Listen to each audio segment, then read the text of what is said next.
Ayan po, kasama ko si Kuya Chris. Pinapasyal niya po ako. So, Kuya Chris, thank you so much. Ilang taon na po kayo nagde-drive?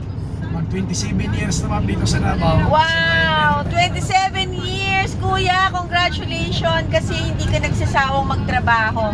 Alam niyo po, napakabait niya kasi iniikot niya talaga ako sa sinasabi niya yung mga araw ng Davaoenyo, yung kung kailan ako pwedeng bumalik dito sa Davao. Ini-entertain niya talaga ang turista. Kuya Chris, ayan, mapaviral ka dahil sa sobrang bait mo. Pag pumunta po kayo sa Davao, hanapin niyo si Kuya Chris.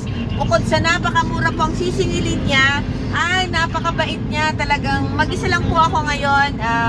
Meron lang akong binili. At the same time, sumakay na po ako kay Kuya Chris.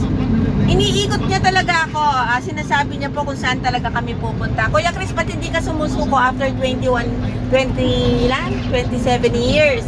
Dito kasi ma'am, pag nagdadrive ka ng taxi, masaya dito. Walang mga tarantado. Lahat ng mga taxi dito, mababait. Mababait talaga. Nakon ko po yan kahit sa gabi, naglalakad kami, talagang napaka-safe at napaka-tahimik. Kuya, anong masasabi mo sa Davao? Sabi ko sa Davao, ma'am, napakasafe talaga. Kahit sumakay ka dito ng yung mga tao dito, payabangan, pagandahan ng cellphone. Pag sumakay sa PUG. Kuya, anong yung araw ng mga prutas? March 1 hanggang 15. Yun ang araw ng Davao. So, umuulan ng durian at Lahat ng prutas ang mumura.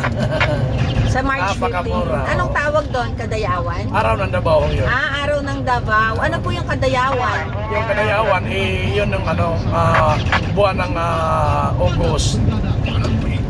August yun. Thank you, Kuya Han. Diyan na ako. Malapit na po ako sa hotel namin. Thank you so much. I hope you enjoy. I hope makarating din po kayo ng Davao dahil talagang napakaganda po sa palengke nila. Bukod sa napakamura, napaka-fresh po ng mga prutas. I love you, Davao!